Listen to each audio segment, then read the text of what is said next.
like. All right. Okay, this should get fun because I'm in a weird mood and I'm about to have coffee. I'm in a weird mood too. Okay, so how do you want to do your? How do you want to do your PSA? Your PSA. I don't know now. Well, I don't know. we'll just speak from the heart. Okay, do you want me to start now? Sure. Okay. Goddamn. Dear listeners, Christina has. please remember while celebrating Halloween this year. Okay, no, I can do it now. Okay. So I just really want us to talk about mental health in this time of year. It can be ridiculously hard for anybody who has a mental illness that is depicted as like demonic possession. Yeah, Tammy. Or ghosts, or anything where you see hallucinations. In media, all you see it in is horror stories. Yeah, that's true. And it can be absolutely terrifying when you're diagnosed with something that all you know is the horror stories of it. And I just want everyone to know that you're not alone and that mental illness is scary, but it's not a horror story. Mm-hmm. It is existence, and there are people who share that with you. And then if you reach out, there will be support for you. And you're not alone. And this is coming from someone who has a mental illness that has never not been depicted in a horror story. So I know. The night is young. Yes, very true. I'll hide the knives and the egg beaters. Yeah, and also if you know, there are some of these stories that we're going to be sharing around this campfire might be about some horrible things. So if you're not in a place to listen to that. You mean stories that you're sharing? Exactly, stories that I'm sharing. They're really dark. Okay. So if you're not in a place to listen to that, come back when you are. Because I love you and I care about you. Oh, boy. All right, let's do this. Greetings, boys and ghouls. It's your friend, the Crypt Keeper. And I, too, took a left at the valley.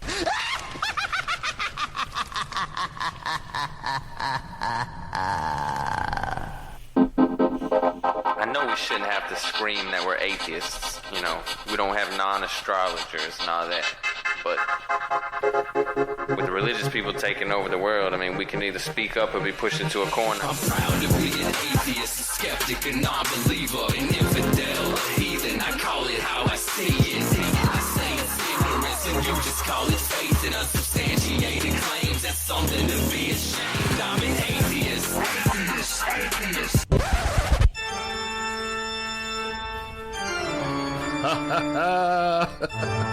Welcome to Ghost in the Valley. My name is Kevin, and I tell you that if you divide the circumference of a jack-o'-lantern by its diameter, you get pumpkin pie. Joining me as usual is the haunting team, whose cobwebs are mostly decorative. Mostly. I like a little ambiance. She was referring to petrified wood when she said she had a Halloween boner. Nancy. Oh. And someone rolled her eyes at her and she decided to keep them. Christina. Well, I have to have a matching pair of every color. I can't blame you. Exactly. And she crossed Bambi with a ghost. Now she's got bamboo. Kristen. That would make a pretty adorable pet. That would be so cute. A little baby fawn ghost that can like walk through walls. You just ruined the whole moment. Thank you so much. Thank you so much for ruining the moment. Hey, we did warn you, we're both in really weird moods. So, welcome to Ghost in the Valley 2019. It's fun sitting around the campfire. It is. It's Isn't it? toasty. Yeah. Except it's not fun when the smoke gets blown in your face. Well, come sit on my side. It's clear. Oh, but I like Kirsten's over here. Oh. thank you. My favorite time of year and probably my favorite show of the year as well. I love Halloween. What does Halloween mean for you guys? What do you guys think? Oh, it has a fun history with me.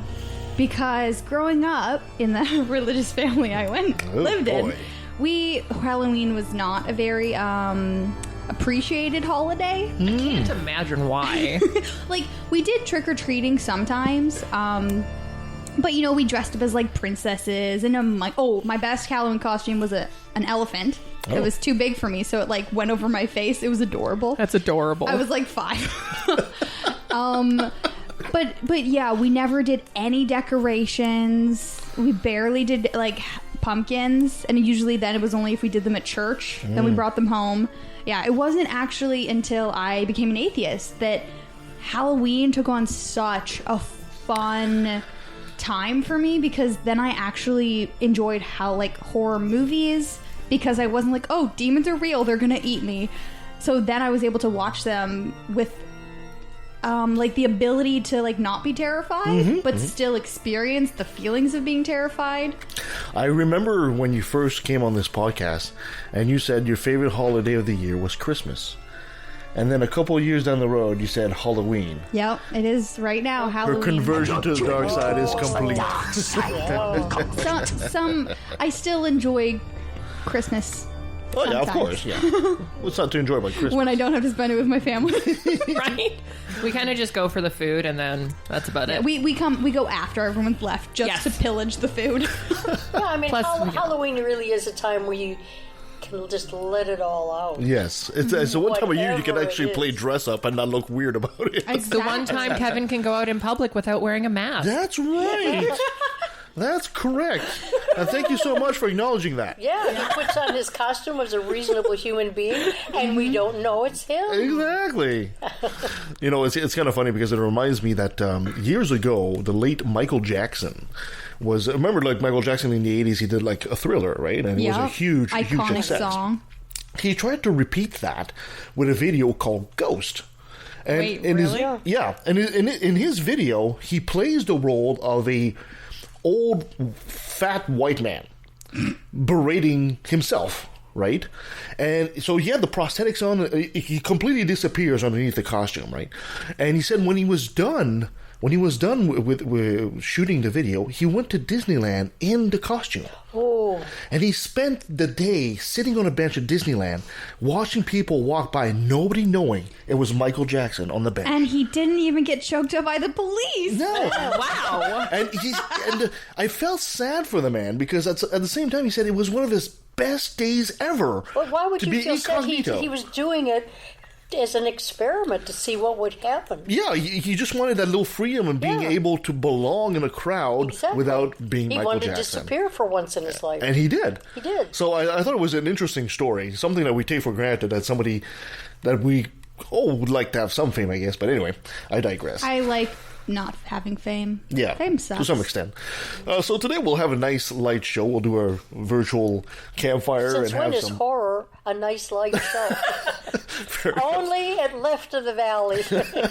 Is that a truism? We get some spooky stories. Not much going on there. So I guess, but of course, by popular demand, I guess we have to go and say, you know what? We got to do Nancy's top 10, right, guys? Yeah, we Nancy, do. You got a top 10 for us? Okay, Not I have Nancy's do. top 10. So my top 10, actually I do have 10. This but is it's not going the to right be- music. I'm going to do 7 of the 10, and then I'll refer to the 3, because these are the spookiest, scariest places on Earth to go to celebrate Halloween or any time you want to feel creepy. Nice. So here we go. All right, whatever the nature of the flesh, the spirits of the dead rake in very real profits when it comes to sightseeing. So these, believe it or not, some of them are really good tourist destinations, because people love to be scared. Yep, they do. So here we go, and this is, these are in no particular order, they're just in a list. So in South Korea, there is a town called, I'm going to mess it up, Gyeonggi, South Korea, and it's the Gonjim Psychiatric Hospital. So the story of this abandoned psychiatric hospital reads like a textbook plot of a horror film. According to local legend, all good things start with according to a local legend. So we know this is legit. According to a local legend, patients started dying mysteriously at the hospital some 10 years ago, eventually forcing its closure. It's now an abandoned, dirty building with only the most disturbing remnants of its former life, such as rusted wire fences and disintegrating examination chairs. The hospital is famed as one of South Korea's 3 major haunted sites, the others being a Yeongdeok haunted house, where there are ghosts that are supposed to be there from the Korean War. And there's another Nulbom Gardens, which is a former restaurant where it's said that you can still hear the sound of dishes being washed in the kitchen. So that's a really good place to go for a scare. Here's a really, really creep. That didn't creep you out. Here we go. This is the Sedlec Ossuary, and it's a small Roman Catholic chapel in Sedlec, Czech Republic. It also contains the skeletal remains of about 40,000 human beings dispersed throughout the interior. Oh my gosh. Here we go. In artistically arranged design. Oh, this is the place for me. Oh my gosh, I want to go. That actually sounds really cool. That sounds so cool. The most notable creations that's made up of human bones are the chandeliers. There's one huge chandelier in the center of the room, and the coat of arms of the Schwarzenbergs, who were in the history of the Czech I Republic. love it already. Yeah, and also some of the Bohemian aristocrats. So bones are there? That's awesome. They're made of bones. It's not difficult to let your imagination. No, I was joking that the aristocrats' bones were there. Yeah. I mean, you have to wonder what kind of sick mind conceived such a thing as a chandelier of human bones. But actually, the motive is kind of benign. They didn't have a lot of room where they had all these bones, so the decision was made to save space and arrange them artistically. So the bones are from devout Roman Catholics all over Europe who wanted to be buried there after the abbot of Sedlec went on a pilgrimage in 1278. That's how far back this goes. So at least they were volunteer bones. Yeah. So Volunteer bones. So there were so many. There were so many that wanted to be buried in this chapel. It was turned into an ossuary, and the remains of the previously buried were dug up and rearranged in the 16th century. So if anybody wants to go see bones arranged in artistic shapes, That sounds actually really cool. That's a place for you to go. So here, this is a weirdie. This is the Akadawasa Fetish Market in Lomé, Togo. So a fetish market is a haven for voodoo practitioners. So the fetishes are talismans that are used in voodoo healing, like crocodile heads, chimpanzee hands, cobras, bones, lots of bones. Just like the first story, these are things that you can't miss out on if you want to do voodoo. So all of these things are sold as ingredients to be ground up, mixed with herbs, and cooked over a fire.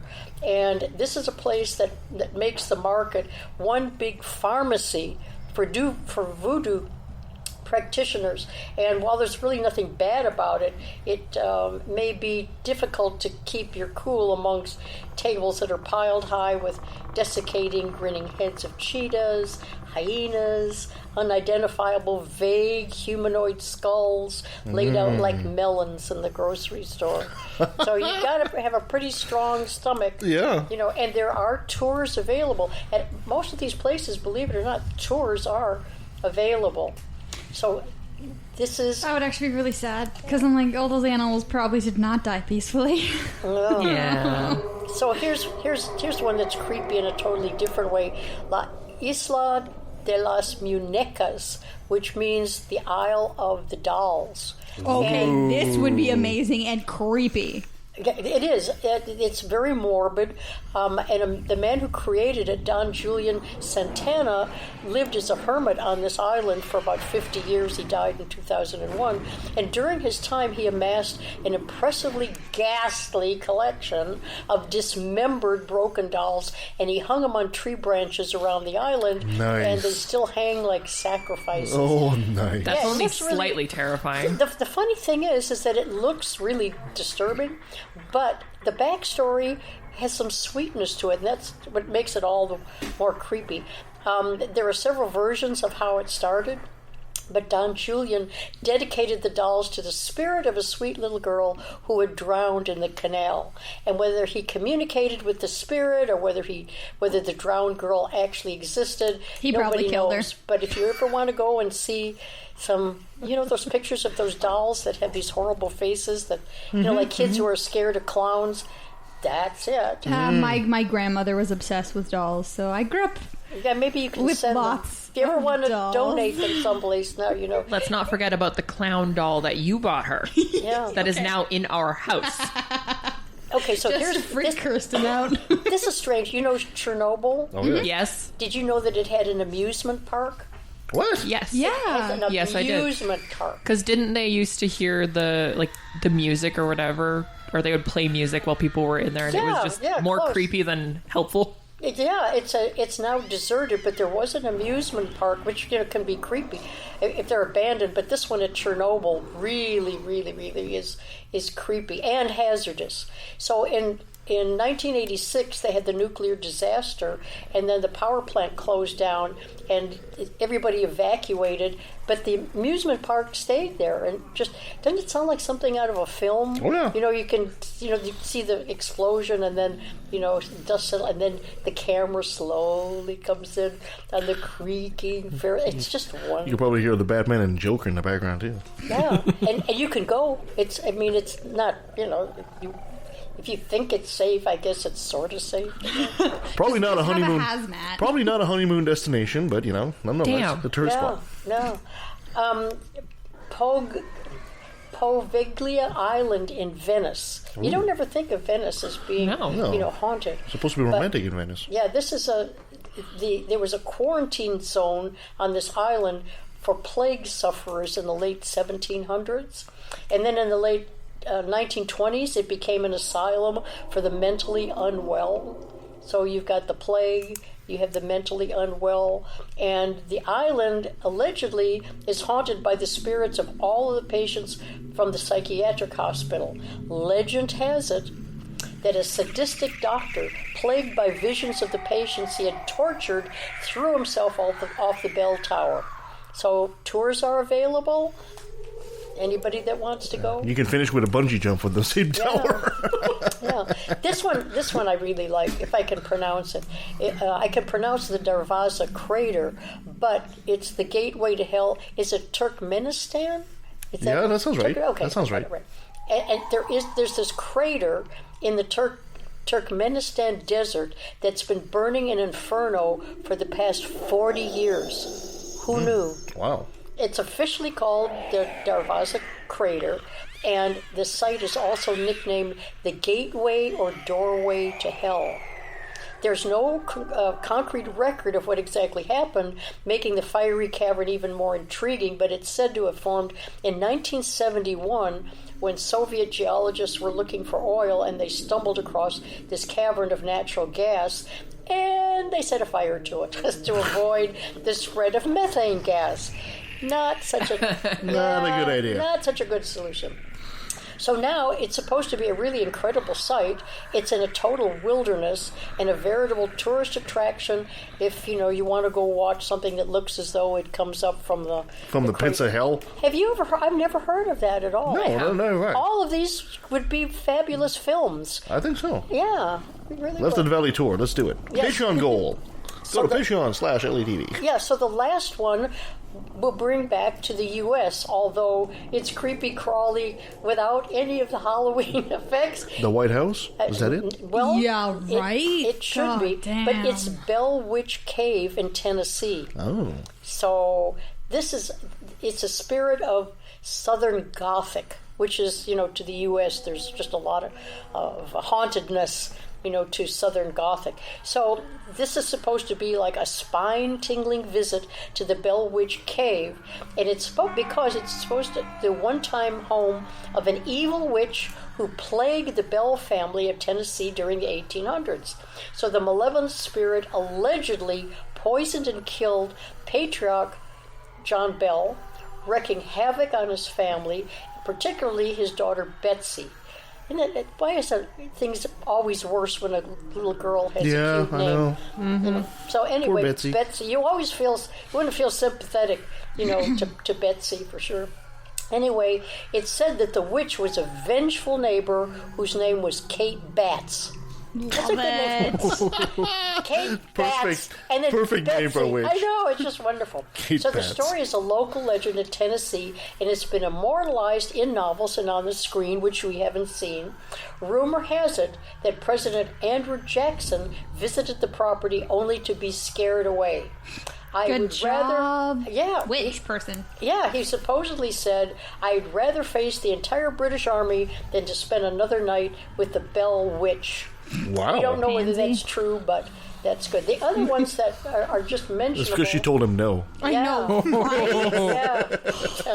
Damn men. Probably so. Hey, easy So the there. other ones. Colonial men. Yeah, the There. other ones that you might look at are the catacombs of Paris. I think we They actually have tours for the catacombs and the sewers of Paris.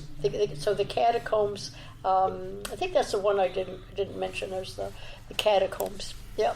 So we went through all of them. Any one of those, strike you as where would you go or where would you definitely avoid? I would like to suggest something that we haven't heard from you in quite a long time. Is the I forget the county. I believe it was in North Carolina where they had the trial of the Greenbrier ghost. It's right in my hand. There we go. There we go.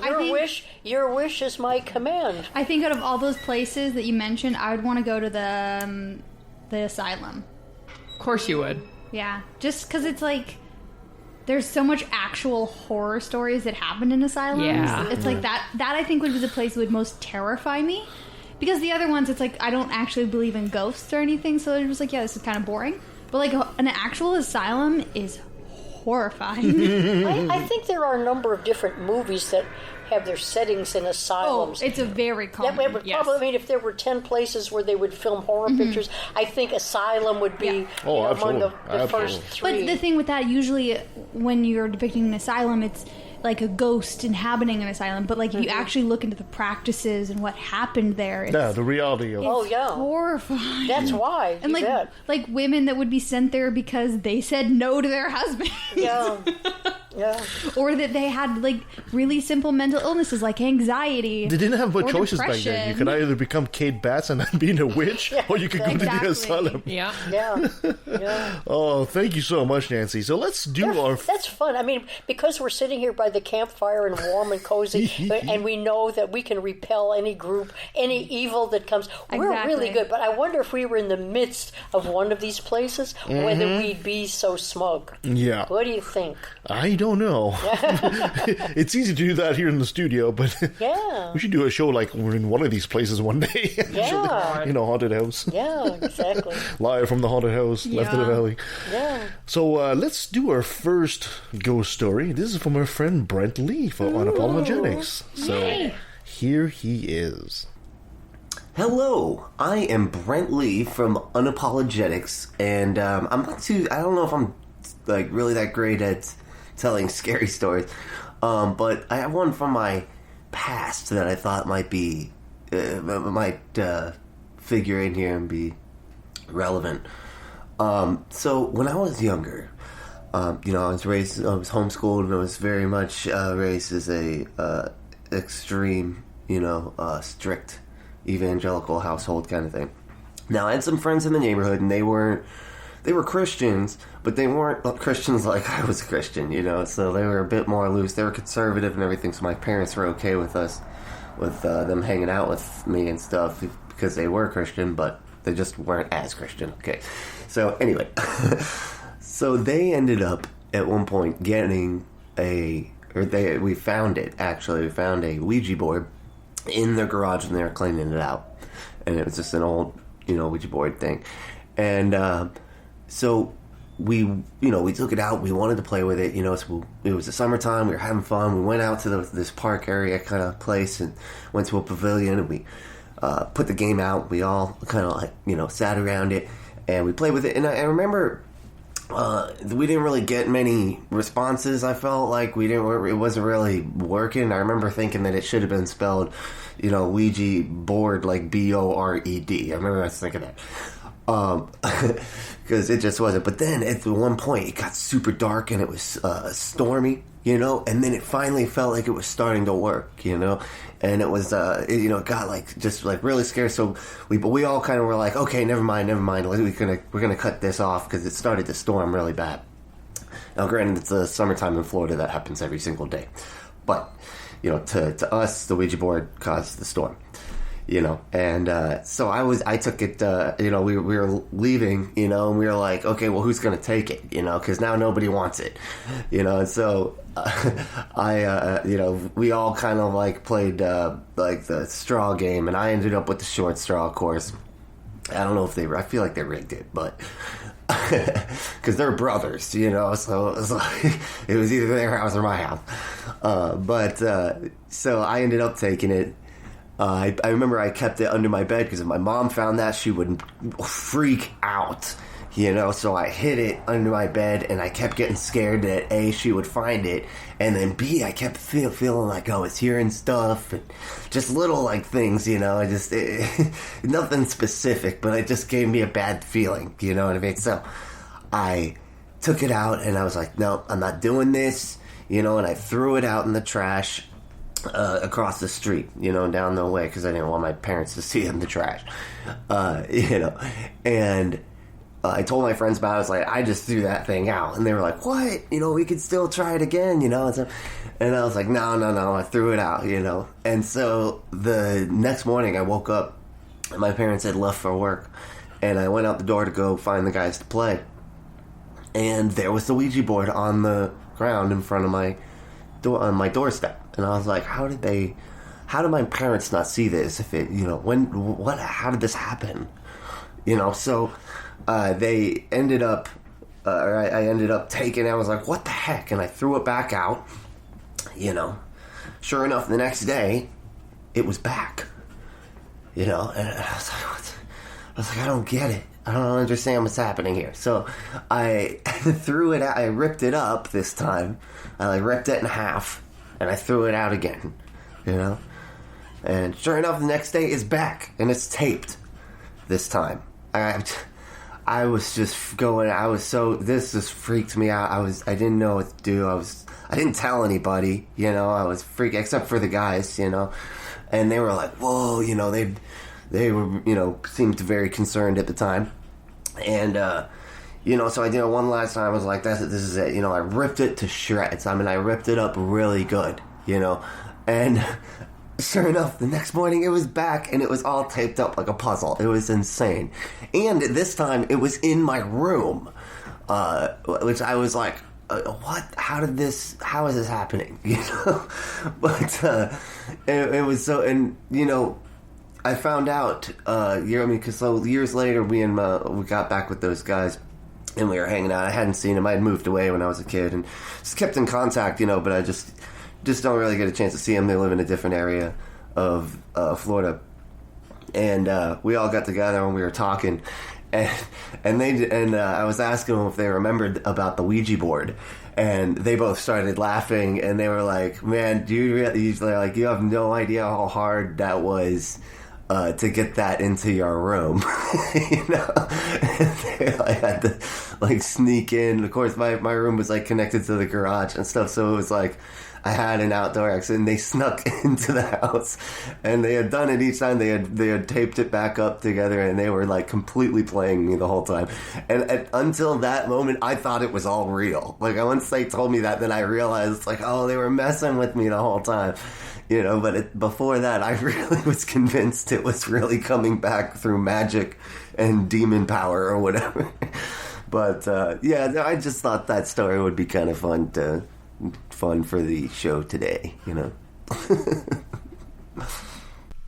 Thank you, Brent, for that wonderful story. Can you imagine those guys sitting with tape and trying to get this thing taped back and laughing because they know exactly Satan's got some great tape powers. I can just imagine how hard it was for them to act so concerned. Yeah.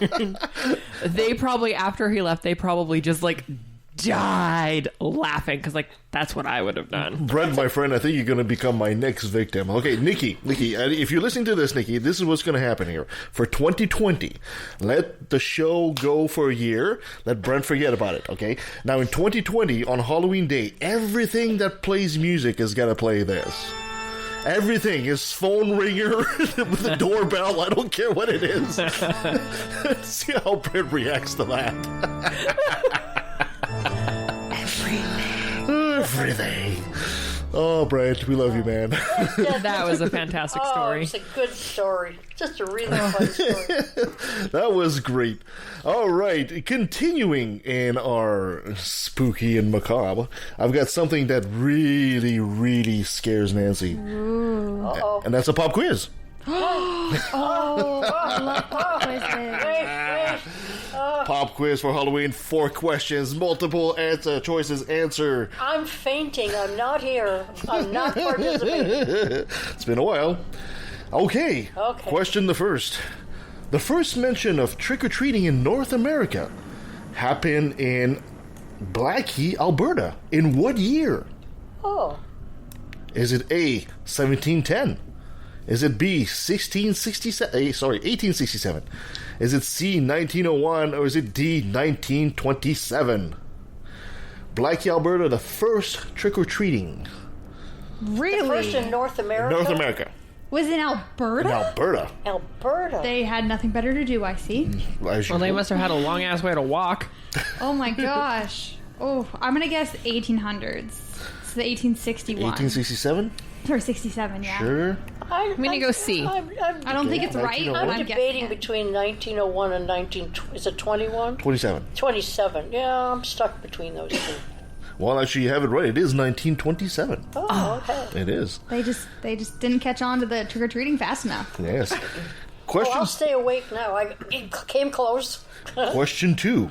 What mysterious celebrity died on Halloween? Probably more than one. Is it A, Vincent Price? Who? Vincent Price. No idea who that he is. Bow your head in He shame. was in a zillion horror movies in the Yes. 1940s. Yes. That's he why was- I he don't was know a who he very- is. You know Yeah, the Michael no. Jackson, the Michael Jackson song, the Thriller song. Yeah. You know the one. There's a couple of lines that are spoken. Yeah. That's him. Okay, I know who that is. Yes. Yeah, he had this Google him. little. Edward Scissorhands. His last movie. I've never seen that. No. No. No. Oh, okay. I'm House surprised. of Wax. Oh, you never saw House seen of that, Wax? no. I'll have to get you to watch Edward Yeah. Scissorhands. Okay. It's good. A, Vincent Price. B, Princess Diana.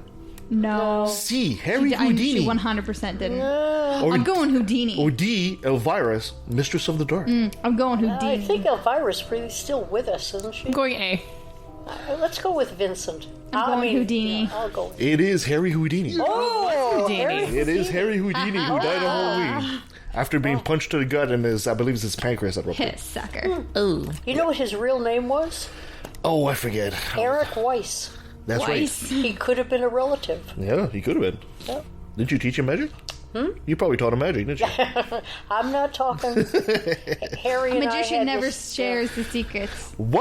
Question 3. What was the original name of Brad Stoker's Dracula? Ooh. Was it A, Mephistopheles? Was it B, Count Vampire? Was it C, Dracul? Or was it D, Bruce? I think it's Dracul. Bruce. See. It gotta be Bruce. I think Dracul. Actually, it is Count Vampire. That was my second option. Yeah. Of course, Mephistopheles was another vampire movie Yeah. from was it Nosferatu? Or a very, very old black and white movie. A vampire named Bruce just doesn't Yeah. make it in any venue. Oh, okay. Question 4. In what year will Halloween and a full moon occur next? Oh my gosh. Is it A, 2020, next No. year? Is it B, 2039? Is it C, 2063? Or D, 2075? I'm going 39. I'll be around to see it anyway, so it I'm doesn't gonna make go a C. Actually, it is next year, 2020. It is next year. Really? Yes, and 2039 as well. But the one next year is going to be a full moon When was on the Halloween. when was the last one? That's a good question. I don't have that. That'll be fun. I predict someone will predict the apocalypse will start on that. Oh yeah, day. someone's gonna do That something. happens at least twice a year Yeah. by Christians. So, oh great. All right, who's our next mystery storyteller? Ooh, I could go. You want to go? You I tell the would story. love to go because I have a fun one. Is this good enough spooky music for you? It is actually. I like it. So this one is called Playmate. Playmate? Yes. I am the darkness which will always remain, will follow your steps and whisper your name. I linger behind you, a reminder of refrain, who sings you sweet nothings and plays all of your games. I move with all of your gestures and mirrors your soul. I am your gray side, the blackness, the coal. I live without substance and burn without fire. I am your truth, your mimic and liar. I chase you without running, I follow your lead. I am always behind you. I am the darkness you bleed. I'm not going to leave you. You are mine till you die. I'm your nothing, your everything, a flicker, a sigh. So run if you will, but I'll always be near. I'll follow you always, your echo, your darkness, your shadow, your fear. Ooh, I love that. I do too. That was beautiful. I know. Ooh. And you told it so well. It really did. Your delivery was good. It got like darker and like more into it as you got towards the end. So well done. But by the way, our friend Tammy here just Googled that, and last full moon and Halloween was 2001. Oh, Wow. People must have loved that after 9/11.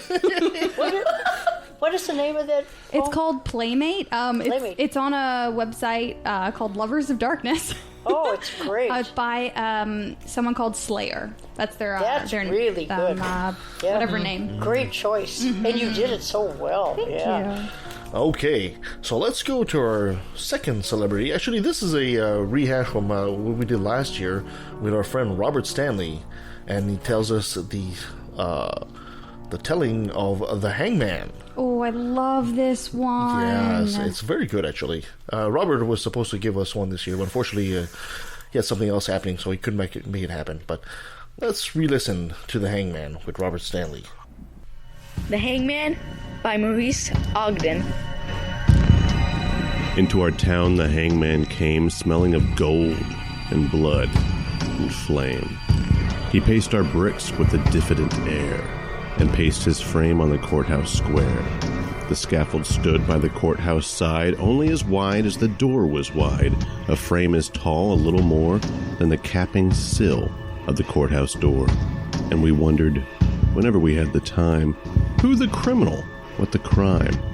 That hangman judged with the yellow twist of knotted hemp in his busy fist. And innocent though we were, with dread we passed those eyes of buckshot lead, till one cried, "Hangman, who is he for whom you raised the gallows tree?" Then a twinkle grew in that buckshot eye, and he gave us a riddle instead of reply. "He who serves me best," he said, "shall earn the rope on the gallows tree." And he stepped down and laid his hand on the man who came from another land.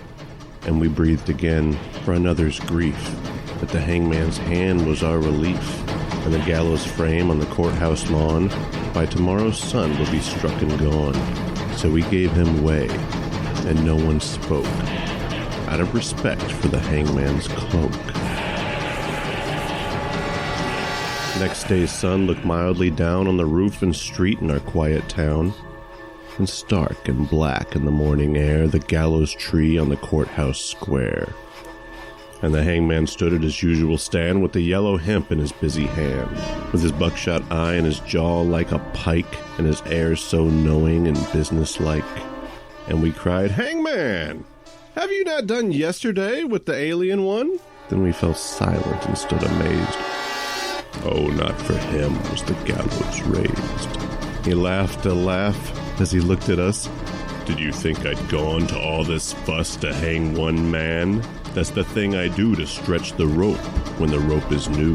Then one cried, "Murderer!" One cried, "Shame!" And into our midst the hangman came. To that man's place do you hold, said he, with him that was meant for the gallows tree.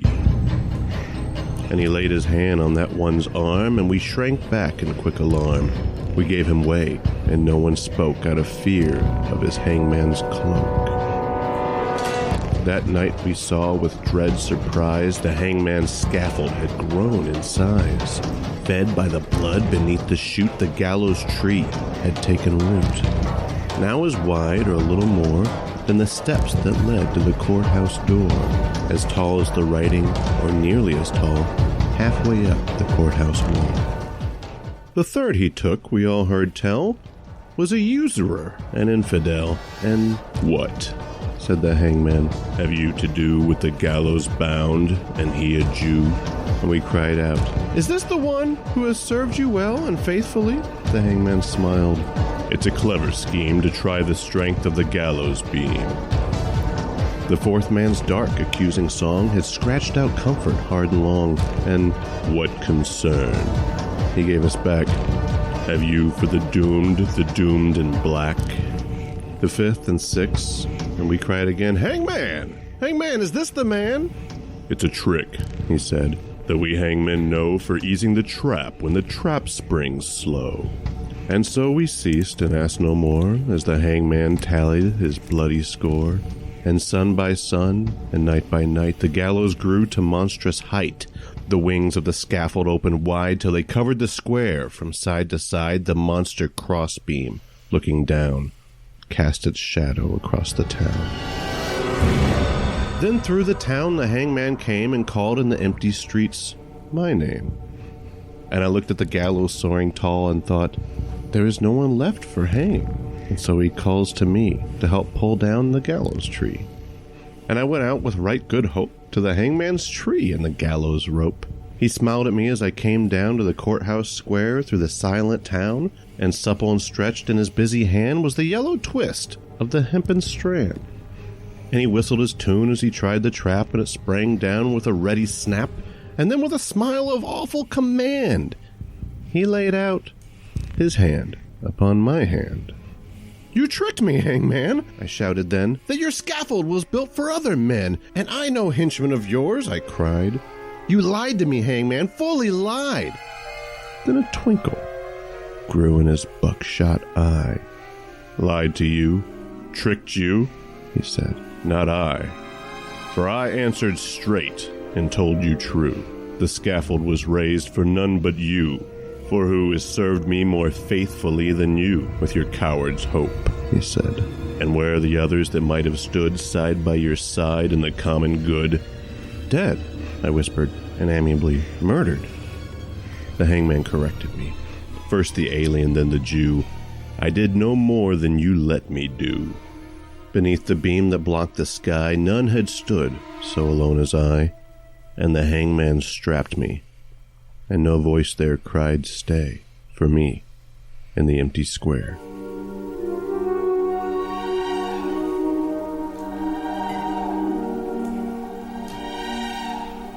Find out more about the Right to Reason podcast at therighttoreason.com. Listen to it at patreon.com/right. And never stop fighting for your right to reason. Thank you, Robert. I love that. Good telling, good telling. Ugh. Oh, good stuff. That's a chilling tale. Yeah, it absolutely is. Yeah. And it's nice to hear. Robert's got a good voice for telling it too. Sure does. So it works very well. All right. Now here is some spooky and fun facts about Halloween. From factretriever.com. If the page can load. That's a real horror story. No internet. There must be a ghost in the machine. There's The infinite loading circle. Okay, did you guys know that because the movie Halloween in 1978, which is a classic, was on such a tight budget, they had to use the cheapest mask they could find for the character of Mike Myers, which turned out to be a William Shatner Star Trek mask. Oh my gosh, really? Yes. Yeah. Shatner, if you actually look, they actually painted it kind of white, and that's Wow. it. Shatner initially didn't know the mask was his likeness, but when he found out years later, he said he was honored. That's awesome. Did you know that the first jack-o'-lanterns were actually made from turnips? I did. Oh, turnips. Yes, yes. In Ireland, they were made from turnips, and it's only here in North America they became pumpkins. They were tiny then. Yes, they were. Yeah, they were just small. Well, big turnips, but still tiny compared to pumpkin. Did you know that Halloween is the second highest grossing commercial holiday after Christmas? That I knew. To be fair, that's only in North America. Yeah. Did you know the word witch comes from the Old English wicke, meaning wise woman? In I fact, believe it. Wiccan were highly respected people at the time. According to popular belief, witches held one of their two main meetings, or Sabbath, on Halloween night. Did you know that Samhainophobia is the fear of Halloween? Really? I didn't pronounce that right. It's Samhainophobia. Did you know that 50% of kids prefer to receive chocolate candy for Halloween, compared to 24% who prefer non-chocolate candy and 10% who prefer gum? Ew, who prefers Weirdos. gum? That's weird. Did you Well, know? it could be like double bubble gum. Yeah, I don't like Okay. gum at all. No. Well, something wrong with bubble you. gum is different than gum. Did you know that the owl is a popular Halloween image? In medieval Europe, owls were thought to be witches. Because they're wise. And to hear an owl's call meant someone was about to die. And you know what? A couple years ago, I was in the northern part of Mission there, but what's that place called? Sorry? No. I forget. Anyway, it's past that, higher, north. Stave Lake? Close to that. Miracle Valley? Close to that. Anyway, we're in the woods, and I'm driving. We're just on the side of the road, and I can't remember exactly what we're doing there. And I heard the distinct hoo-hoo of an owl, and I actually jumped. I literally jumped and said, "Holy crap!" I had never heard it so loud and so distinct. I've had an owl hit the top of my car before. Yeah, I hit one with a truck too. I'm That's sorry. sad, but I love listening to owls. Yes, owls are awesome. Did you know that according to an Irish legend, jack-o'-lanterns are named after a stingy man named Jack, who, because he tricked the devil several times, was forbidden entrance into both heaven and hell, and he was condemned to wander the earth, waving his lantern to lead people away from their path. I've run into him a couple of times. Interesting guy. Did you know that Stephen Clark holds the record for the world's fastest pumpkin carving, which is 24.03 seconds, smashing his previous record of 54.72 seconds? The rule of the competition state that the pumpkin must weigh less than 24 pounds and be carved in a traditional way, which requires at least eyes, nose, ears, and a mouth. In 24 Ears. seconds? Yes, ears and a mouth. People do ears? Apparently. See, I take forever to And I carve a think actually that Is there a information is YouTube of him carving somewhere? maybe, and I think that information is out of date because I think it's actually less than that now. Wow. Yeah. Did you know that trick-or-treating evolved from the ancient Celtic tradition of putting out trees and food for placating spirits who roam the streets at Samhain, a sacred festival that marked the end of the Celtic calendar year. Wow. If you ever heard the word souling, it's a medieval Christian precursor to modern-day trick-or-treating. On Hallowmas, which was November 1st, the poor would go door to door offering prayers for the dead in exchange for soul cakes. Oh, Yeah. that's interesting. Perfect. And with their link to the ancient Celtic festival of Samhain, a precursor to Halloween, and later to witches, cats have a permanent place in Halloween folklore, obviously. Yes. During the ancient celebration of Samhain, the Druids were said to throw cats into a fire, Okay, that is just mean. often in wicker cages as part of divination proceedings. That is just mean. Yeah. All right. Who's got our next spooky story? Kirsten. All right. So this is Behind the Tombstone by Kelly Roper. The old tombstone was beginning to crumble, but it looked like as good a site as any to set up. Aiden and Mark set the recorder on the ground between them and scanned the darkened cemetery with their flashlights. There wasn't a sign of a caretaker, and they hadn't really expected to see one given the dilapidated state of the graveyard. "Turn it on and let's begin," Aiden said. Mark flipped the recorder switch on, and Aiden began asking questions out loud. "Is there anyone with us tonight?" Nothing filled the silence except a slight scritch-scratch from somewhere behind the stone. Unperturbed, Aiden asked the next question. "Can you tell us your name?" Again, the only sound was a scritch-scritch. Can you show yourself? As before, just a scritch-scritch from behind the stone. Are you afraid of us? Asked Aiden. This time, there was no scritch-scritch, but the atmosphere suddenly seemed thick and malevolent. Neither young man noticed the towering dark shadow that rose from behind the tombstone until it was too late. The darkness swooped down and engulfed them until neither one could see the other, and just as suddenly, Aiden, Mark, and the black shadow vanished into the ground. The next morning, when the old caretaker showed up, he found the recorder laying on the ground in front of the old tombstone. He turned it on, and in the silence that followed each of Aiden's questions, you could now hear the following reply spoken softly by a deep and menacing voice. Yes, I am always here. My name is never spoken by your kind, but it is very old. I'll show myself, but it is the last thing you'll ever see. You are mine. The caretaker quietly pocketed the recorder, looking around to assure himself he was truly alone. He took the only evidence that anyone had been near that particular tombstone again, and he tossed it in the pile with the rest in the tool shed. Ooh, that's a classic story. I love That's a great story. You read that perfectly. Thank you. You could do voiceovers. It really is great. Really good. That's fantastic. You know, the great thing about Halloween, of course, part of our nice pop culture, is we love horror movies. Yeah, we do. And I've got a bit of a list here, not to undo your top 10 there, Nancy, but this is from the Rotten Tomato site. And this is 20 of the best horror movies. So, all these movies have a rating of 95% plus on Rotten Tomatoes. So coming in at number 20, Let the Right One In 2008. Never even heard of it. No, I can't go to horror movies, so I may have heard them, but that one I have. No, I haven't. I mean, I heard the title, but I've never seen it myself. Number 19, Vampire des Dromes des Allen, great, which is 1932. Has a rating of 100%. Awesome. Yeah. So this the synopsis is Vampire ranks in many circles as one of the greatest horror movies of all time. Apparently, it's inspired by Sheridan Le Fanu's. Sorry, gotta click this here. Oh well. Well, the ones from the 30s and 40s are just classic.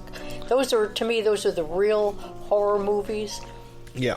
Yeah. Oh, they're absolute classic. Yeah, they are. This one you guys will recognize. Number 18, The Invasion of the Body Snatchers, 1956. Oh, that's a great movie. That Kevin McCarthy, I think is. Yes, Kevin McCarthy. Yeah. I saw the one with a what's his face? Yeah, they updated. Donald Sutherland. Remake, yeah. Donald Sutherland. Yeah, and but that screech is just to this day. It's just like. I guess I've seen the original several times. Number 17, It Follows in 2015. I've heard that's amazing. Yes, I have not seen that one either. No. All right. And number 16, Aliens with an S. It was the one by James Cameron. So Aliens 2. I haven't seen that one yet. You haven't? No, I have it here. I will lend it to you. No, I haven't seen the first one yet either. So. Like I have both of them. I can lend them both to you. We have the first one. I'm going to see the first one in the theater. It's not gory. That's the thing. It's not really gory. But it is, you know, with the music and the soundtrack in the background, a lot of scenes are very unsettling. You know, it's like, oh. I'll put gory, messy, and unsettling. Yeah, I'll go for that one, too. Number 15, Repulsion, 1965. Oh, yeah. I don't know that. Roman Polanski's first English film. Yeah. I haven't seen it. It's a classic. Number 14, Frankenstein, 1931. Oh, the best. With Boris Karloff. Boris Karloff. Boris Karloff, a classic. Yeah. Number 13, The Babadook from 2014. Ooh, I haven't seen this one yet, but it's definitely Apparently on my list. It is really, really scary. Oh, it looks really good. Yes. Number 12. And this is another classic, Jaws from 1975. I made her watch this one. It took me the longest time because, of course, I was born in 74. When I saw this movie as a child, I could not for years. Anything that was shark, it was Okay. for years. Yeah. Pop quiz for you, Kevin. Do you know what they named the shark? Bruce. Yes, they I did. do know. Of course, with Rob Schneider, Robert Shaw, and Richard Dreyfuss. That was a great, great movie by Spielberg. It probably created more problems for sharks than anything else in the world. Yes, it did. Number 11, The Invisible Man, 1933. Never seen it. Wonderful. That's a classic as well. I have not seen that one, but I've certainly heard of it. That's with who's the star of that one?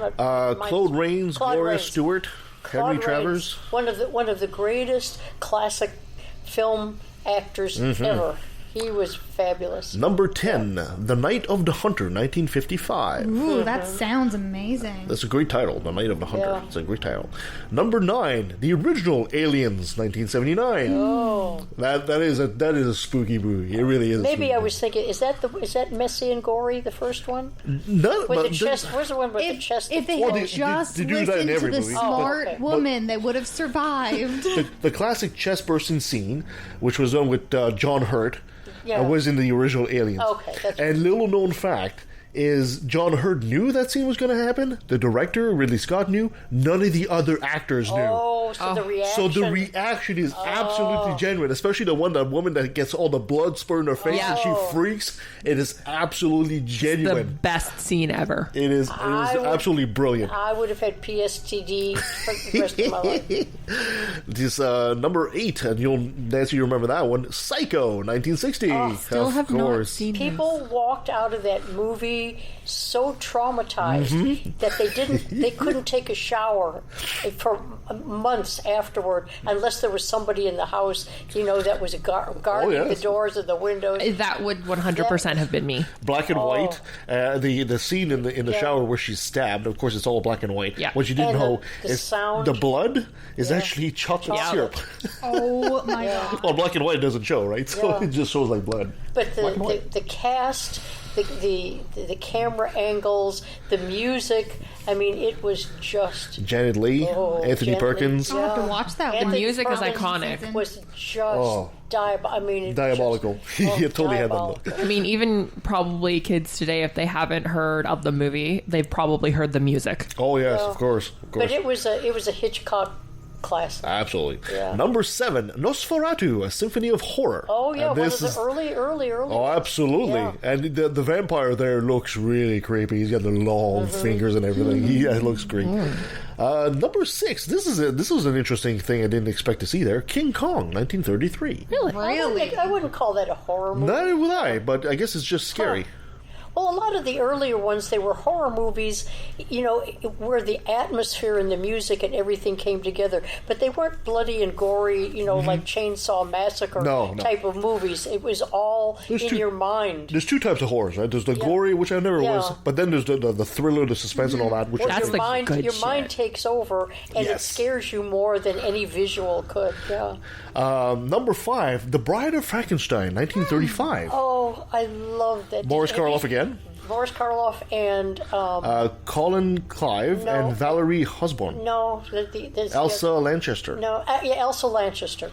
She was one of the great character actresses, and her performance in that is just stellar. It's worth it if you cut everything out and just watched her. Nice. She was fabulous, just fabulous. Number 4, A Quiet Place, 2018. I haven't seen this I one have yet. not This watched is just it last yet. year. So apparently, in a modern horror thriller, A Quiet Place, a family of 4 navigate their lives through science after some mysterious happenings. Blah blah blah. Number 3, The Cabinet of Dr. Caligari. Yeah, that's another early one. I'm glad they 1920. gave nods to the.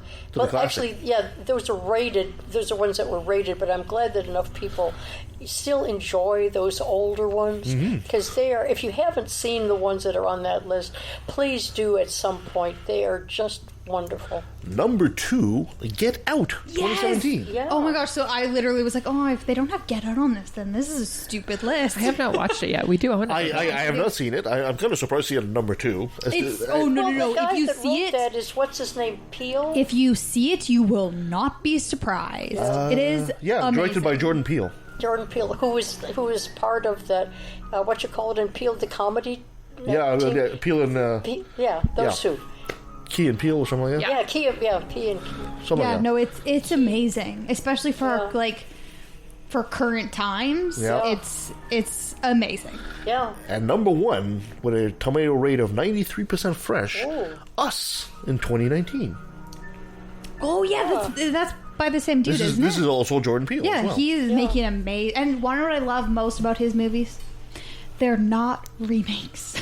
It's good to see something original. Those two are so talented. I don't think there's anything Key and Peele, that they can't. Yeah, they are. They are absolutely talented. There's But no their doubt about that. comedy sketches were just really creative and funny. Mm-hmm. Yeah. All right. Who wants to be our next storyteller? Nancy, you want to go? Nancy's turn. Nancy. Let me reach over. This is such a great. We revive this every now and then, don't we, Kevin? this. Kevin and I love this story. Yes. And it's just. It has all the elements of a great story. You know, if there's an element that's missing, I couldn't find it with a magnifying glass. I really couldn't. It just has everything possible to make a good story. And it's one of the most unique stories in the annals of ghost lore because it's true. And that's what gives it sort of that extra panache, you know, when you're thinking about it, talking about it, or you're actually able to go to the place in the U.S. where it happened, and you get all the history and the atmosphere there. Anyway, it's a one of a kind, and it's the only case. The reason I'm going on and on about it is because historically it's the only case in which the word of a ghost helped to solve a crime and convict a murderer. So here we go. On January 23rd, 1897, a young lady whose name was Elva Zona Hester is found dead in Greenbrier County, West Virginia. The resulting murder trial of her husband is perhaps the only case in the United States where the alleged testimony of a ghost helped to secure a conviction. It's a great story because there's a cast of characters, there's a legal landmark, and there's a lot of woo-woo. So, going back to Elva and introducing her a little bit, she was a young lady who married a very good-looking local blacksmith from Droop Mountain, West Virginia. Love that. Droop Mountain. And his name was Erasmus Stribling Trout Shoe. They just don't make them kind of names no more. I know, right? Yeah, and anyway, people called him Trout for short. So Elva's mother, Mary Jane Hester, was very wary of Shoe from the beginning. She thought there was something off about him. She didn't like him, but her Elva was madly in love with him, and there was nothing she could do, and so they got married. And 3 months after the wedding, a neighbor discovered Elva's lifeless body in her home and ran for the doctor. And this was sort of a nightmare for her mother, of course, because she just knew something bad was going to happen, but she didn't realize it was going to result in Elva's death. So the doctor came back, and when he came back to the home, Trout had taken the body, laid it out on the bed, prepared her for burial, put a veil and covering her face, and the doctor, Dr. George Knapp, who probably didn't graduate at the top of his class. No, probably should have taken a nap. Yeah, found nothing. Yeah, he found nothing amiss. And what he could see, he pronounced the cause of death as something we don't hear about anymore. They used it a lot in the early 1800s and 1900s for women, everlasting faint. Oh. Although it's a lovely way to go. Yeah, everlasting faint. An everlasting faint. Yeah.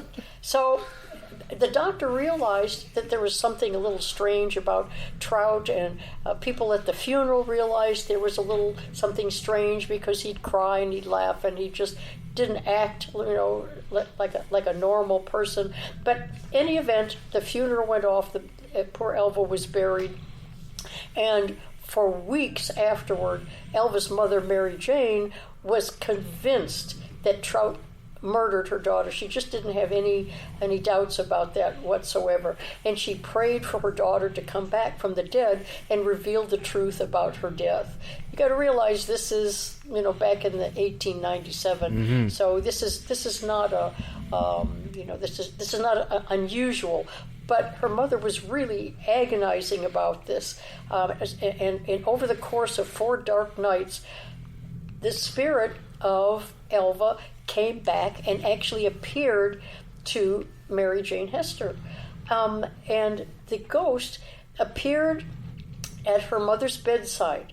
And she'd come as a bright light at first, and then the apparition would take form, and the air would become chilly, and her mother would wake up. Actually, the ghost woke her up from her sleep and explained over and over and over to Mary Jane Hester how her husband had murdered her.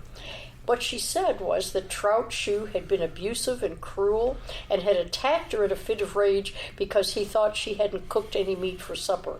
And then he savagely broke her neck, and to show this, the ghost, Elva, turned her head completely around until she was facing backwards.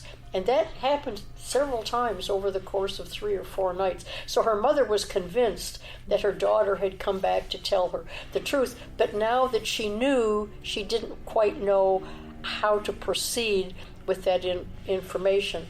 So she waited weeks thinking, would she be believed? What was going to happen? And so finally, she went to the local prosecutor, John Preston, and told him that Elva had appeared to her as a ghost and revealed that Trout had abused and strangled her. Well, Preston may or may not have believed the story, but he decided that he would go ahead and investigate it because he realized he wasn't going to have any peace until he did, that Mary Jane Hester was going to continue to pester him. So to his credit, they did exhume the body. And first of all, they investigated Trout, and they found out that he had been married twice before, and that the second wife had been found dead under suspicious circumstances. Wow. So finding that, John Preston then exhumed the body, and there was evidence of a broken neck. There was just no doubt there was a broken neck. And so the local paper, whose name I love, the Pocahontas Times. All of these names are coming, out of someone's creative mind, but no, they're real.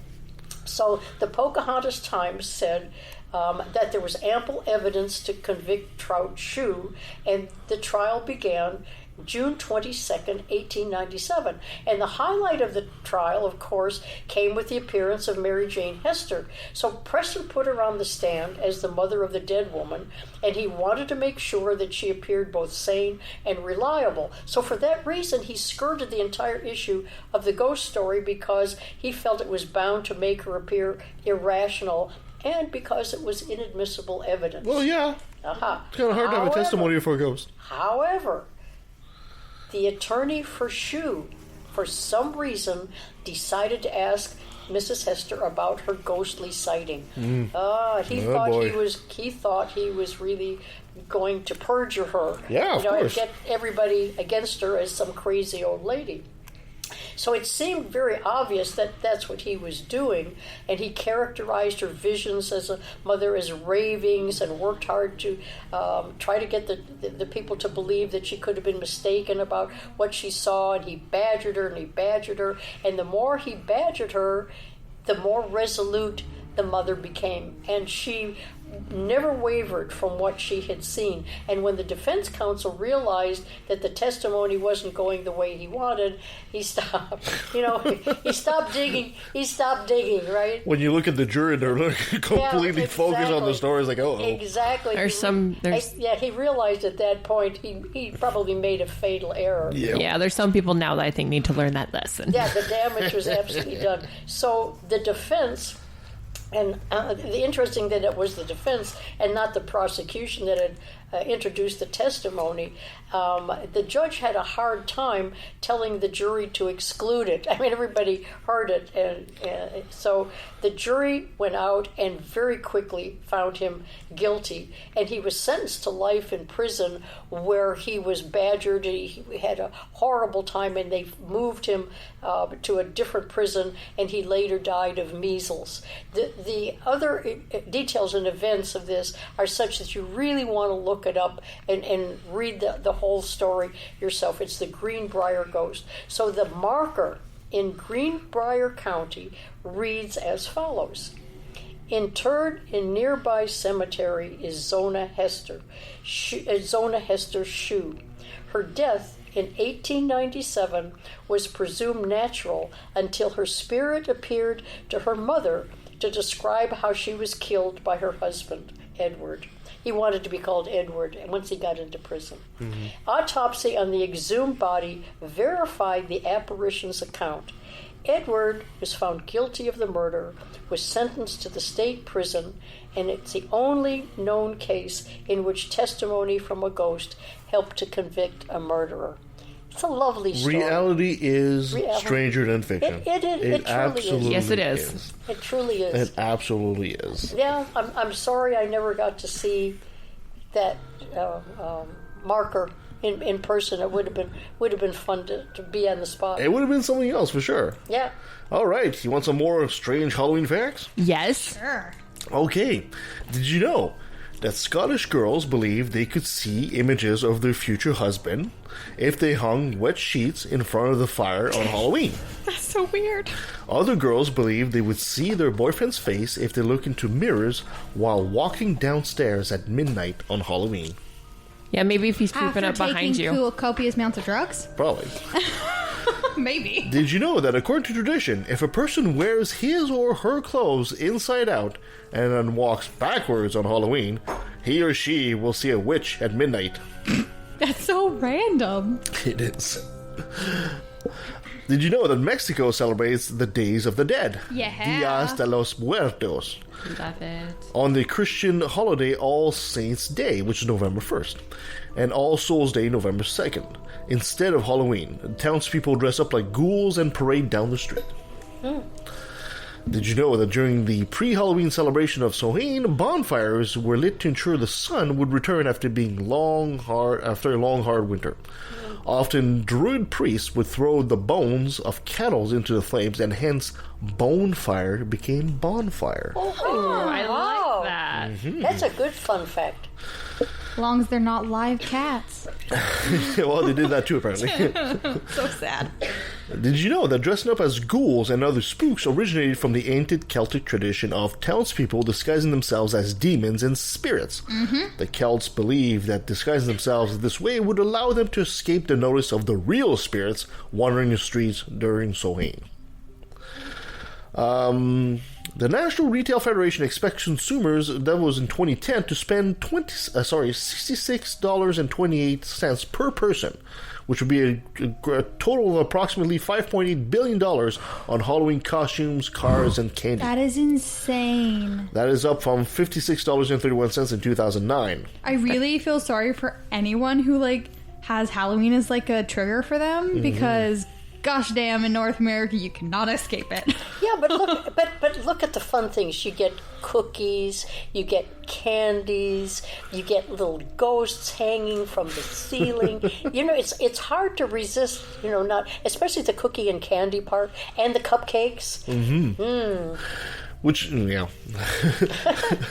and the pumpkin pies. The pumpkin pie. Pumpkin pie is amazing. Did you guys know that the longest haunted house in the world is the Factory of Terror, and it's in Canton, Ohio?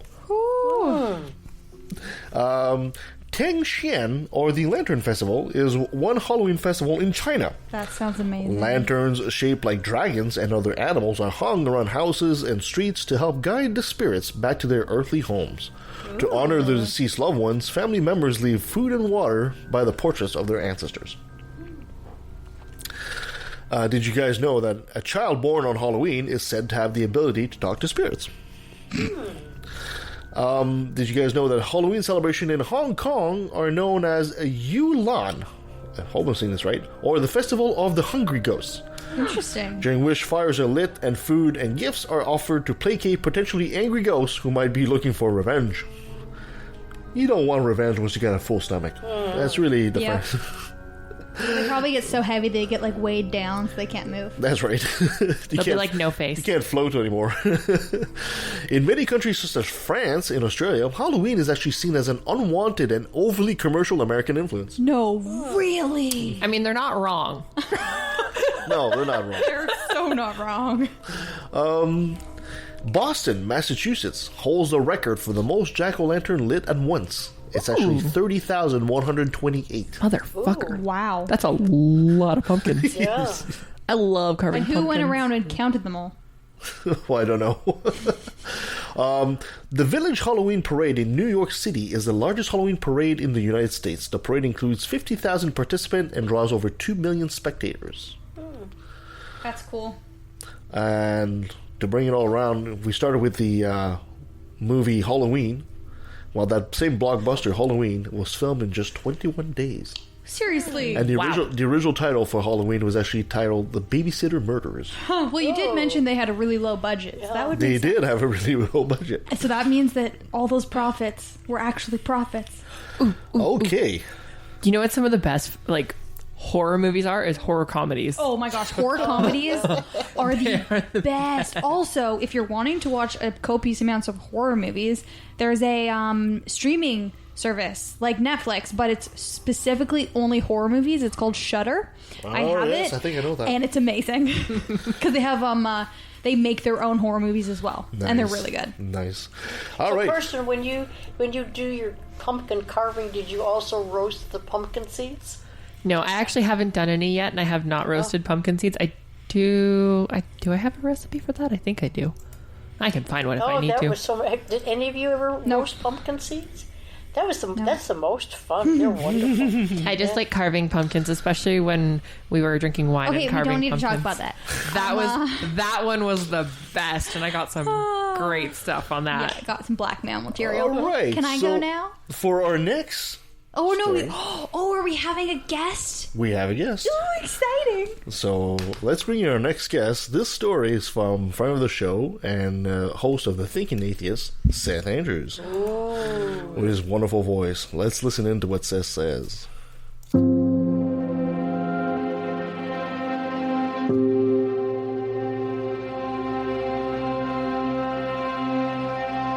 Carmen Winstead was 17 years old, awkward and shy, not many friends, and a cloak of sadness all around her. She'd recently relocated from another city, and try as she might to fit in, she was just too different for many of the other students.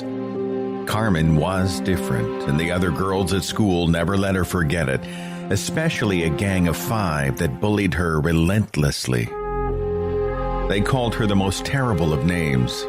One day, Carmen had forgotten her school books on a classroom desk, and when she came back to get them, she found that someone had written hateful words in Sharpie on every single page. She would retrieve her lunch bag to find that someone had poured something inside of it, glue or mud or worse. Her locker was constantly vandalized. She lived every day in fear and misery and loneliness. But finally, even the shy, diminutive Carmen decided that she had had enough, and she told the gang that she was going to stay behind after school to tell her teacher everything that had been happening. It was just before the end of the school day when a fire drill was announced, and the gang of 5 decided that this was a prime opportunity to stop Carmen in her tracks and humiliate her once again, this time in front of the entire school. The fire alarm rang, and the students funneled out into the schoolyard. At the end of the yard, near the fence, was a sewer drain. It had a round top that the girls had removed only minutes before, and it wasn't long before a gang of teasing girls pushed little Carmen toward it, taunting her, frightening her, ignoring her pleadings to just stop, please stop. And then the girls pushed her down into that hole laughing and pointing and sneering and reveling in the humiliation that helpless Carmen would feel in such a vile and disgusting place. They pushed her in and looked down upon her with glee, already anticipating the terrified look on her face. But the moment they looked down into the sewer, they realized that something had gone terribly wrong. Carmen Winstead lay at the bottom, unmoving, except that her face was now smashed and bloody, her body inert and lifeless. The girls decided to tell their teachers it was all an accident. Carmen had merely wandered to that corner of the yard and somehow just fallen in. That was the story they told to the police when the investigation began. We don't know why she fell in. She just walked over there and suddenly disappeared, and it was just terrible. It's so terrible. The investigators believed their story, and upon the retrieval of Carmen Winstead's body, it was determined that she broke her neck on a concrete shelf at the bottom of the sewer. They called it a freak accident. Emergency workers said they'd never forget the contorted expression, the look of terror on that girl's broken face. Shortly afterward, the 5 girls began reporting variations on the same story. One would be taking a shower, and she would feel a finger touching her shoulder, but no one was there. Another would be brushing her teeth, and a hand would touch her on the back, but she was all alone. The girls would hear laughter from beyond the walls, even when no one else was nearby. Some said they were sitting on the toilet, and they felt a touch from inside the bowl, as if something was crawling up from the sewer itself. And on one chilly October morning, the girls met each other in the schoolyard, their faces white, their eyes filled with tears, their hands trembling. Each one of them had awoken that morning, gotten out of bed, started their routine with the usual hot shower, but each, in different neighborhoods and different houses at different times, had emerged from the shower to see words written by a finger on the steamed bathroom mirror. For each girl, the words were exactly the same. I was pushed.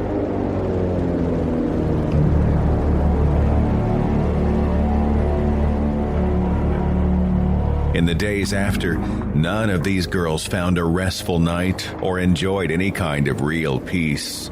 And one by one, each of the 5 would suddenly disappear at random times, their bodies eventually discovered inside the schoolyard sewer, with the cover left open, their necks broken, their faces smashed and contorted, their fate sealed. All 5 of these girls caused Carmen's death. All 5 covered it up. All 5 are now covered again by the casket and the dirt and the gravestone, and the authorities have still found no trace, no clue, no evidence for why any of them had died. Only the bodies discovered in the well, only the aftermath. Does Carmen Winstead's spirit live on? Well, it is said that when you go into the bathroom and you get that creepy feeling, and we all know the feeling, you look around the corner, you check behind the shower curtain. You fear something slithering up out of the drain. You hear the sound of pipes rattling. You feel a sudden chill. You double check everything because it feels like you are being watched. You are in a place of isolation. You are naked, vulnerable, and you feel another presence in the room. Some people say it is Carmen Winstead, discarded in the sewer so many years ago, humiliated and pushed to her death, now back from the grave, and determined for all eternity to keep pushing back.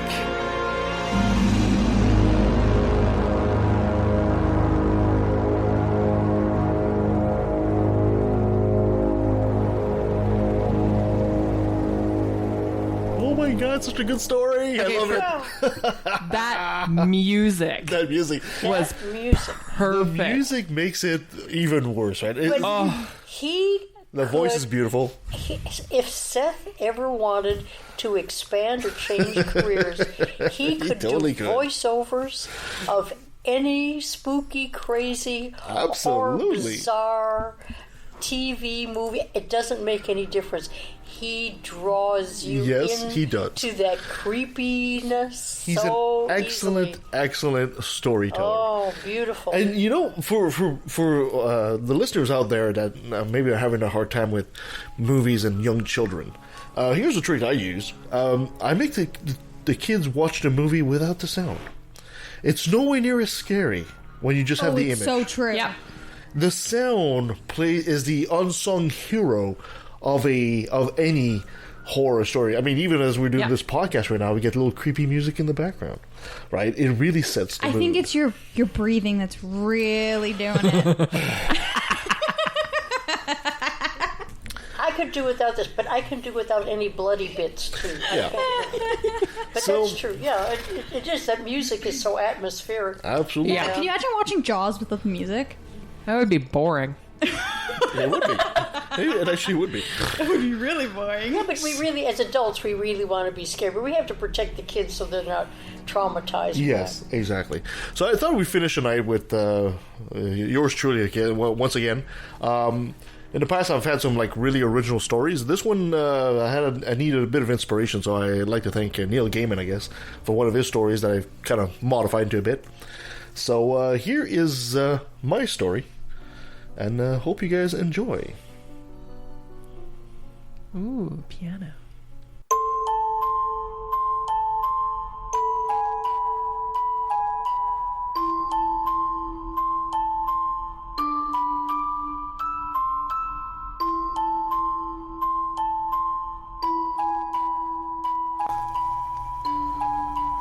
We were a new couple, only started dating a couple weeks ago, and our work lives meant we barely had time for each other. So when she proposed spending the weekend together house-sitting her grandma's house, I jumped at the occasion. Being in a new relationship, I knew very little about her family. I knew she had some younger siblings, some vague cousins, and a widow for a grandmother. She had lost her husband in the war. The house we were to keep an eye on was a mix between old Victorian and somewhat Gothic. The perfect setting for a ghost story. I could tell it on my podcast, so I was feeling inspired. The place felt dusty and damp, but amongst the fall colors, a certain romantic feel made me forget the creepiness of the place. I had barely crossed the threshold of the entrance, and she had greeted me with a passionate kiss and embrace. Interesting place, I commented. Yes, she replied. I used to come here often as a little girl. Her grandmother had clearly fallen on harder times, judging by the dust and the cobwebs. Lights seemed to flicker on and off. They were doing work up the road, she said. That must explain the wonky wattage. Wonky wattage. She's so cute. I'm sure this house has an interesting story, I muttered. I'm sure it does, she replied. Mom always said it was haunted and refused to let any one of us alone in here. Grandma jokes that she talks to demons in here. Poor woman has probably lost it. She lustfully looked at me and gracefully wrapped her arms around my shoulders. As she pulled me in for another of her trademark passionate kisses, a shadow and a hiss caught my attention. Bad kitty, she said. Spoiled the moment. It was quickly replaced with a peck on my lips as she gasped, Darn, I forgot the milk. Ugh, I can't make that Alfredo sauce I promised you without it. Before I had a chance to say that it didn't matter, she had grabbed her car keys and was at the door. "I'll be back in 10 at the most. Keep an eye out on Billy, will you? Be right back. Keep that sexy butt of yours right there." And she blew a kiss at me. Sexy butt, eh? I thought as I heard the engine of the car turn over. Glad she noticed. Felt more suave now. It's nice to know that she wants you. The tick-tock of the grandfather clock woke me from my daydream. The house was quiet now, and the creep factor rose by 7. In the silence, I was alone with a cat that didn't seem to like me. The light flickering upstairs, if it was seemingly only spiders as an audience. "Hi," was whispered. Coming from the kitchen, I turned to see a small boy watching from behind the kitchen island. Must be no older than 5 or 6, with a grass stain on his pant leg, face had some dirt, and he's sipping on a juice box. "Are you Corey's boyfriend?" he asked. I realized that must be her younger brother. "You must be Billy," I said. He smiled, then nodded. Silly me, I thought Billy was the cat. "Yes, I am Corey's boyfriend." I adopted a taller stance, quite involuntarily. I knew it was to my advantage to have the kid like me. Brownie points in my favor. "Billy," I said. "That's short for William, I presume. A good, strong name. You'll grow up into a strong man, I bet." Billy smiled back at me, still with a straw between his teeth. "I like you," he said.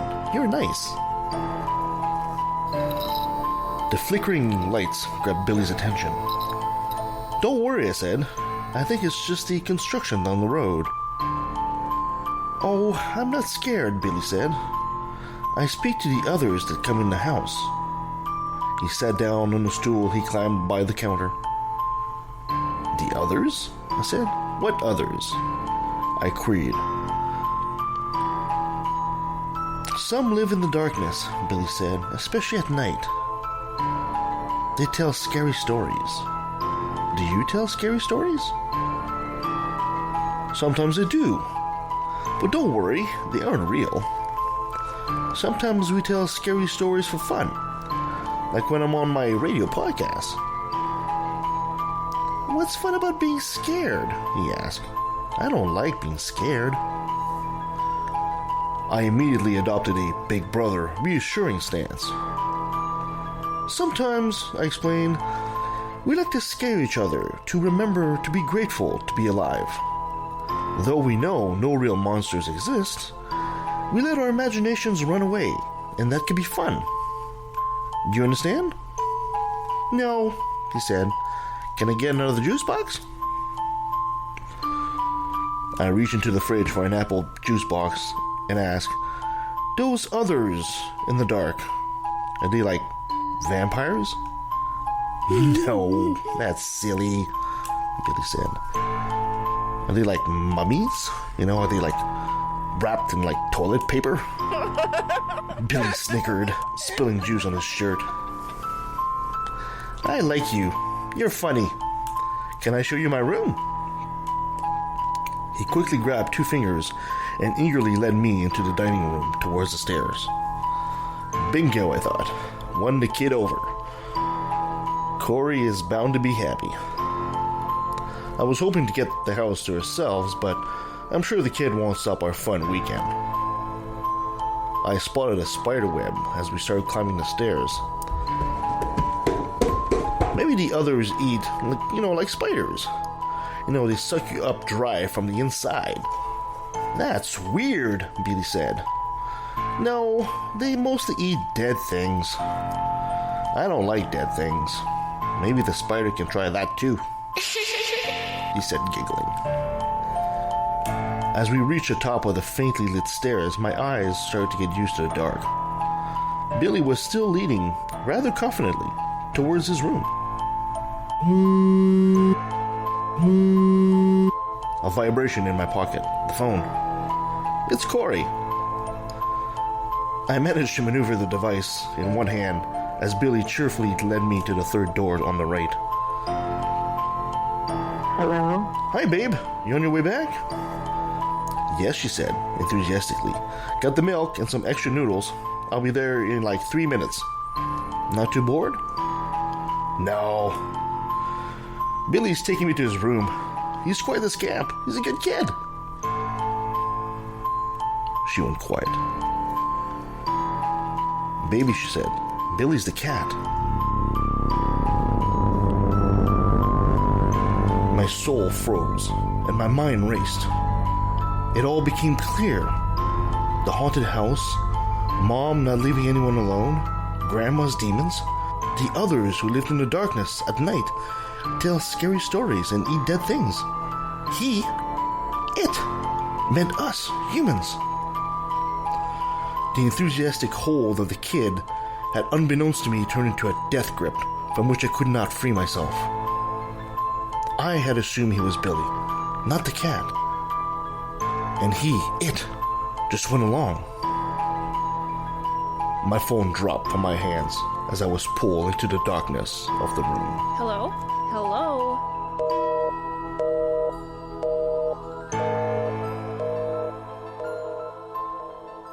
And that was my story. I like it. Spooky. That's a way to start a weekend.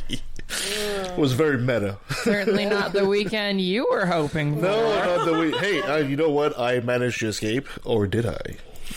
Sure you did. No. We may have a ghost host. Exactly, a ghost host. You never know. That's why Halloween is so much fun. You know? Yes, it is.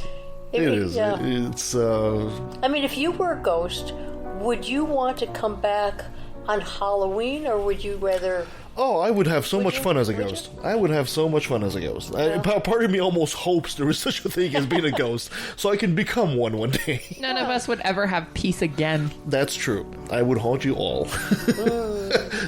Do the ring thing, or you listen to Left of the Valley, and the ghost of Kevin comes and haunts you 7 days after, or something like that. Yeah. I mean, you just wonder, would you be by yourself, or would there be other ghosts with? I mean, it's just food for the imagination, isn't it? It's just great. In finishing, what's your favorite scary movie, or one that really kind of gave you the chills? Oh, I don't know. I know there's one that I want to watch that is going to freak me out. Cannibal Holocaust. Oh, is yeah, one that's I classic. really want to watch but it's absolutely horrifying. But I'm really excited to watch it. You like the gore thing, do you? Sometimes, yeah. It depends. It really, really depends. There was one movie that I saw a couple of years ago, and they're remaking another one here. It was called The Grudge, and I thought that thing was spooky as hell to me. Yeah. I didn't think The Ring was that spooky. It came just a bit after The Ring. The Ring was, everybody really likes that movie. They think it's spooky, but I thought The Grudge was way spookier.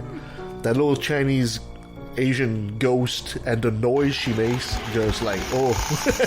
It is a creepy noise, especially when she's coming down the stairs backwards. Yeah, and she actually, the actress actually does that. She actually does that. That's why it looks so amazing. It looks absolutely amazing. What about you, Practical Kristen? effects are the best. Oh, I don't even know.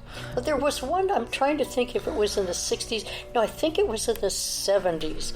And it was a French movie called Diabolique, and it wasn't on the list. But it was one of the scariest and most terrifying. I personally don't like to go to really terrifying. It's too unsettling for me, so I can't. But I love the ones, as I said before, in the 30s and 40s, because they were camp. They had an elegance about them, that is missing in a lot of movies. So I watched those and loved them. I remember watching as a child. I don't know the title of this movie, but the story was a classic horror thing, but there was a demon in there that was haunting a house. You never see the demon at all until there is one flash towards the end where you see the face of the thing. But the whole time, the presence is known, felt.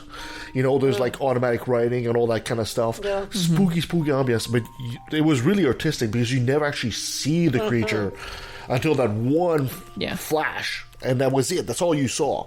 And I can't for the life of me remember the title of that movie, but I thought it was really, really well done. I mean, I know one that's always fun to watch around Halloween. Actually, I think I started watching it with my friend Allie She was the first one who showed me. It was the Rocky Horror Picture Show. Oh, yes, that's a classic. Yeah. Also, I grew up watching Halloween Town. Oh, fantastic. Did you ever go to a Rocky Horror midnight? No. Yeah.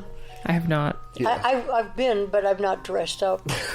Yeah. But that's always a fun people one. that go and dress up. Oh, yeah, for sure, for sure. All right. Well, thank you so much for joining me, ladies. Well, listeners, you've heard all of our stories. Send in What your are yours? favorite stories. Send in some of the movies that, because I know we've probably awoken some of those, down deep in your chilly bones. So let us know what you like or what you're terrified of. We'd love to hear. Perfect. You can send that at left.valley@outlook.com. You can follow us on Facebook, on Twitter at LETV Podcast. You can find us on, give us a 5-star review, and wherever you find us helps us and helps others find the show. You want to become a patron and help the work, what we do here, you go to Patreon/LETV. Am I missing anything? No, I don't think so.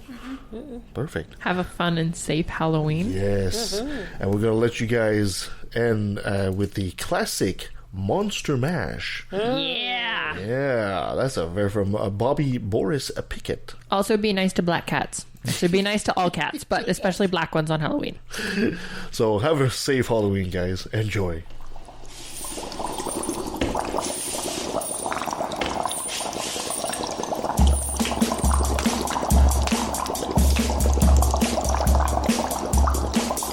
I was working in the lab late one night when my eyes beheld an eerie sight. For my monster from his slab began to rise, and suddenly, to my surprise, he did the monster mash.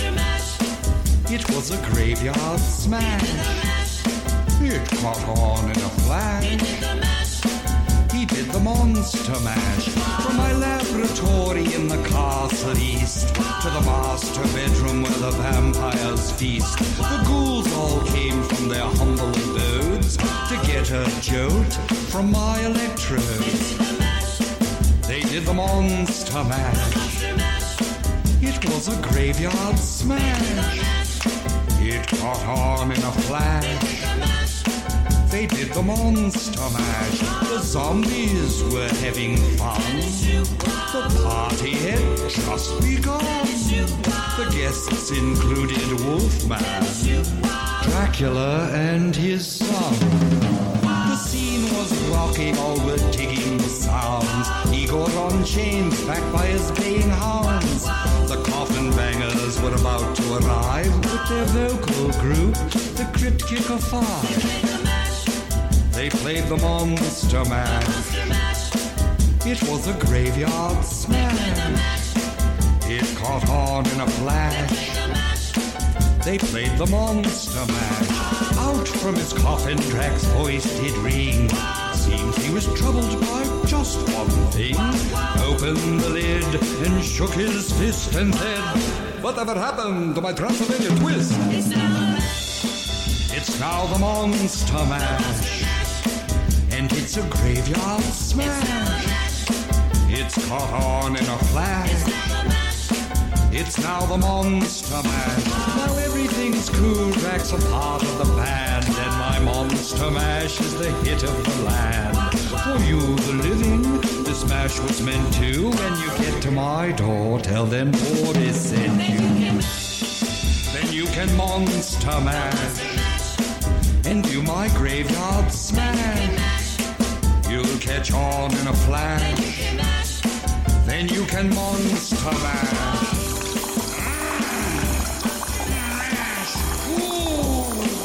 Easy, Igor, you impetuous young boy.